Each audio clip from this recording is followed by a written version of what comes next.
Hello, you are listening to an episode of Trade Talks, a podcast about the economics of trade policy. I'm Samaya Keynes, the Trade and Globalization Editor for The Economist. And I'm Chad Bown, a senior fellow at the Peterson Institute for International Economics. In this episode, we're going to talk about one of the really big problems in the trading system. It's about just how hard it is to track down government subsidies. To help us explain, we've brought in Ken Ash. Ken is the Director of Trade and Agriculture at the Organization for Economic Cooperation and Development, or the OECD. Ken, hello. Hi, Samaya. First question, how do you at the OECD decide which questions to answer? How does work arrive on your lap? So the conversation takes place amongst the members of the OECD Trade Committee. So there's 36 governments that are represented.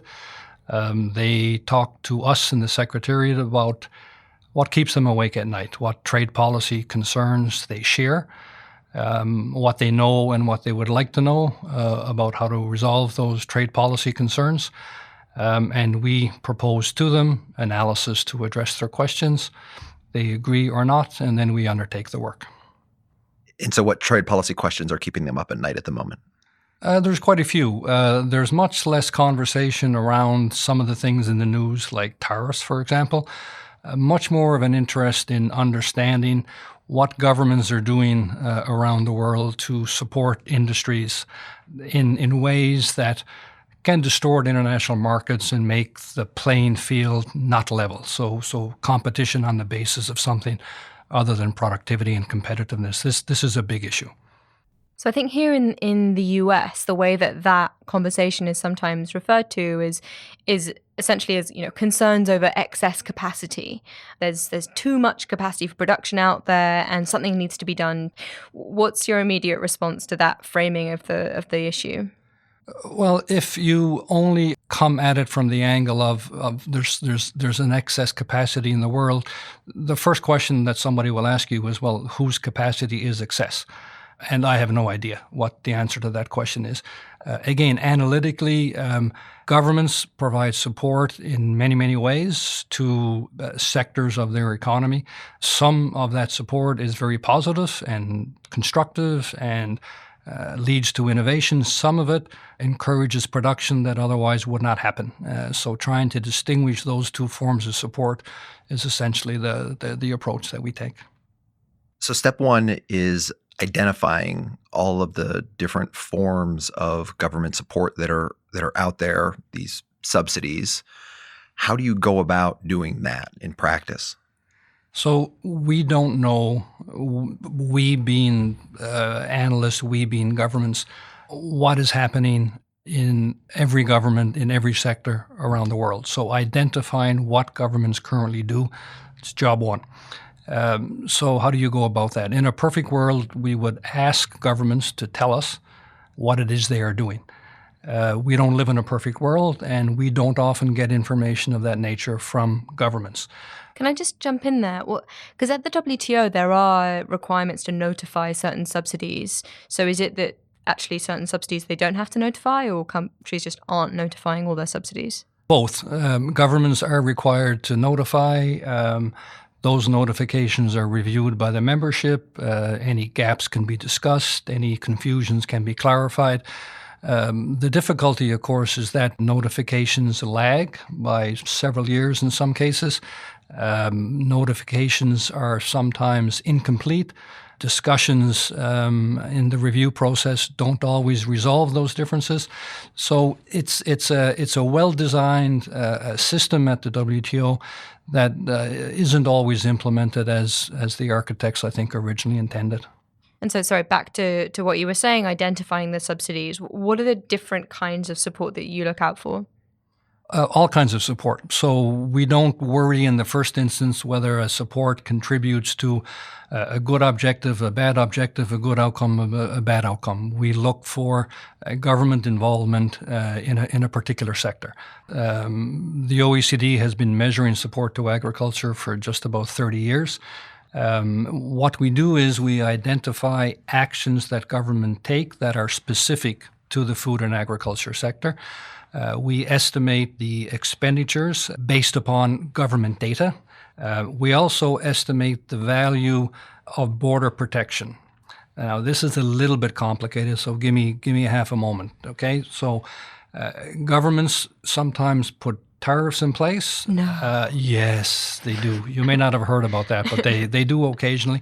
In agriculture, they've been doing it for a very long time. And the tariffs tend to be higher than they are in manufacturing, and they tend to rise with the level of processing and value added.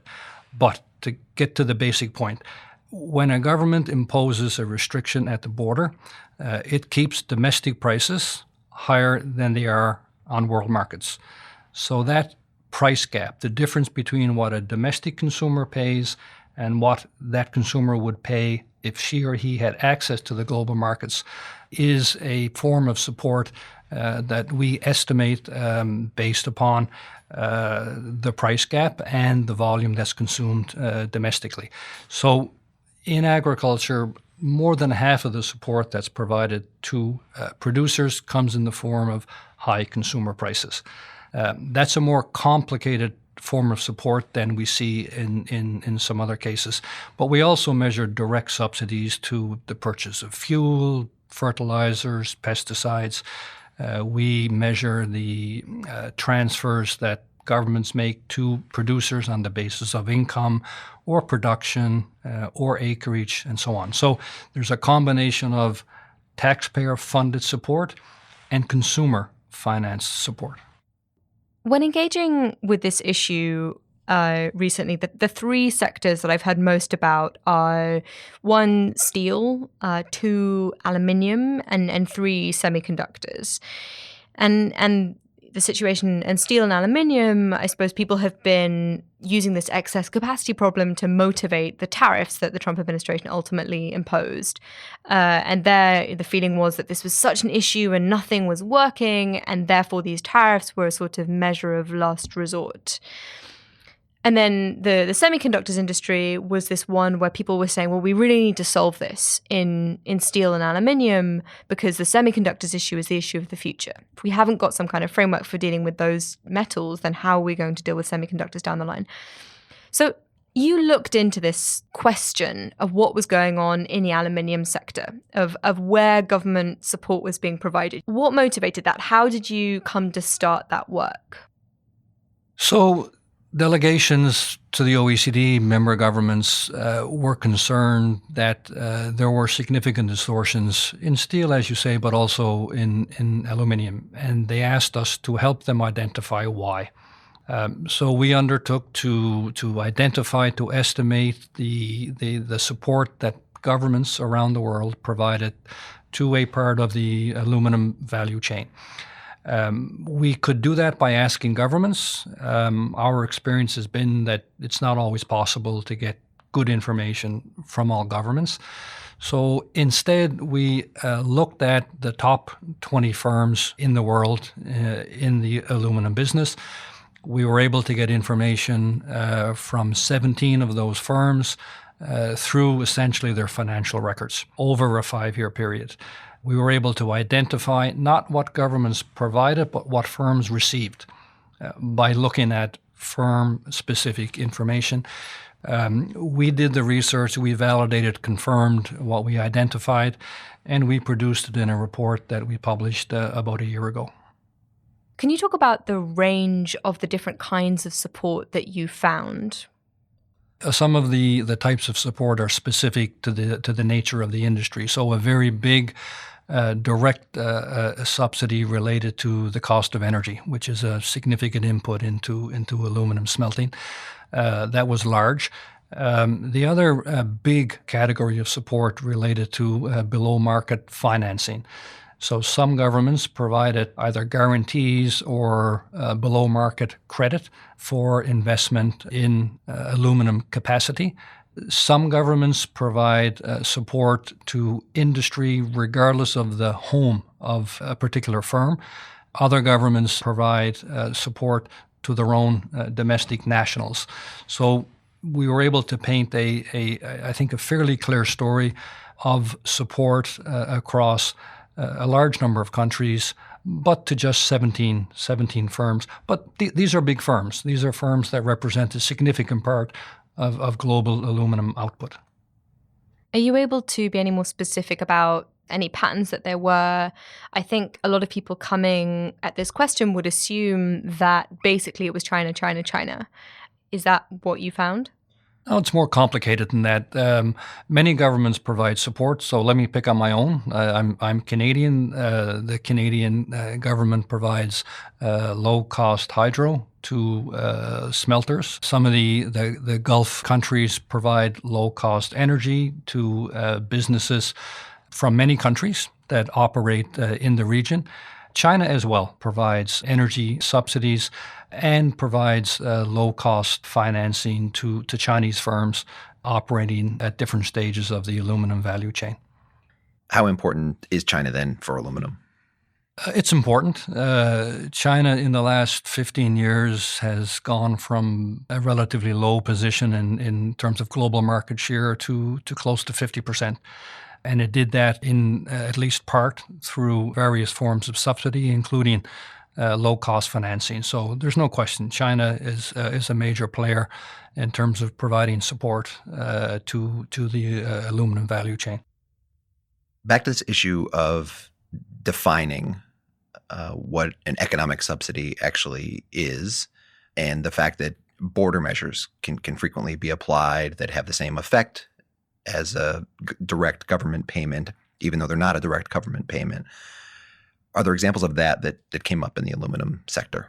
What's important when you look across a value chain is that the incidence of benefit or support doesn't necessarily be at the moment where a government acts. So if there are restrictions, as there are in China, to the export of a product, yet no restrictions on the export of that product when it is further processed. Okay, you are keeping domestic prices lower by not letting the product out. The further processed product benefits from lower acquisition costs of its raw material. That is an implicit subsidy to the export of the more processed product. What does all of this mean for how we should think about designing a new system that could actually deal with the problems that we've been talking about? So this will sound a little odd, but we need to actually understand better what it is we are talking about. There is little information available in the nature and the scale of government support in various economic sectors in many countries. So we need to begin with injecting some transparency into this murky world of government support. Once we know what governments are doing, we can begin to distinguish what government support, what investments make good sense, either because of market failures or whatever, from government support that essentially tells a firm or an individual to do something that the market doesn't require. So I guess I have a different, question or concern, which is reading through this aluminium report, it seems that it took an extraordinary amount of kind of detective work. And it wasn't the governments, right? You said the governments don't always cooperate. For a system to be sustainable, can it really operate with teams like the ones that you direct having to go out and hunt down this information? Don't you need some kind of system where governments are providing the information themselves? And it seems kind of hopeless to me that they would ever really have the right incentives to do that. So yes, I hope there's a way. I hope governments learn to cooperate together a little bit more than they've done recently in at least some sectors. And I hope that we don't need teams like my own to continue to do this forever. What underpins our work is if we can demonstrate what governments do in some number of sectors, that is not always what they think they are doing. They are having impacts that perhaps are not always well understood. By illustrating, by showcasing, we create the conditions for governments to agree to stop doing things that don't make sense to any of them. This is what underpins the work we've done for a very long time on agriculture. There's been a lot of progress on agriculture. There's much more that needs to be done. But what's happened has been enabled by having the information, having an agreed understanding of what governments do that works and does not work. This is the same principle that we're applying to the work on industrials. At this point, I want to switch things up a bit, and I want to ask you about semiconductors. Okay, so you're smiling. So I know that you have been doing some work on this. How much are you able to talk about it? Look, what we are trying to do with semiconductors is essentially the same as we've done on agriculture and on aluminum, okay, which is to identify what are the kinds of support that governments provide and what are the kinds of impacts that support might have on global markets. So what we've discovered, again, is that there is significant support that's provided by a number of governments. Some of that support relates to investment in research and development, scientific research and development, which by and large, although not always, is a very good thing. Some of that support relates to investment incentives at quite often local, provincial levels of government, for example, to encourage location of a plant or a facility nearby. Some of that support relates to below market financing. And some of that support, in fact, a lot of that support relates to equity investments by governments. So direct government state investment in firms in the semiconductor business. Are you able to say anything about how the pattern of support is different to that in aluminium? It's in the same order of magnitude. The pattern that's different relates to equity injections by governments. We didn't see that in the aluminium sector. We don't see much of that in agriculture. We saw a lot of that in semiconductors. Are you able to say anything about whether China and or the US are providing support to the semiconductors industry? No, not yet. Not yet. Okay. Well, listeners will have to wait. Nice try. Great. Ken, thank you very much. My pleasure. Thank you both. That was Ken Ash, Director of Trade and Agriculture at the OECD in Paris. Before we leave you, I'm just going to pull out what I think are some of the hot takes in all of this. So main one is that we need more data. We need to agree on what the problem is before we find the solution. And we also need to distinguish between different kinds of government support. There's the kind that just bloats the system, and that's different from the kind that actually supports innovation. But we're also seeing there's different kinds of subsidies that arise at different points in the value chain of certain industries, and these are quite important. This aluminum report basically found that the producers in the earlier stages of the supply chain for aluminum were getting directly subsidized. They're getting cheap energy, including cheap coal. And it's not just state-owned enterprises, but private sector companies too. And you combine all these subsidies, and there are these financial incentives to produce the more sophisticated, higher value products that are farther down on the aluminum supply chain. In this case, I'm a bit afraid of where all of this gets us. I'm afraid that we're going to do all of this data gathering, this data collection. We're going to identify all of these problems, and then it's just not going to change government's willingness to withdraw any of these subsidies. So just taking the example of the steel forum, now that's at the OECD. Ken is not part of that bit of the OECD that's doing that, separate to his work. But we had this forum, and recently it collapsed. The Chinese said, you know what, we're out. It's probably something to do with the fact that most of the forum is just other countries getting annoyed at China because, yes, they are a big subsidizer of steel. And there, I don't think there was any mystery that the Chinese were giving lots of subsidies to their industry. And so I guess I worry, supposing you did this for the steel industry and you come up with this amazing report that says they're giving X billion dollars worth of subsidies, is that going to change their mind? Now, perhaps what we really need to do is write these reports, gather all this information, identify which kinds of subsidies are the most distortive, and then try and agree on rules or constraints or something that would stop the problems from building up in other industries. I think we do actually underestimate how big a problem the lack of information and understanding is in this area.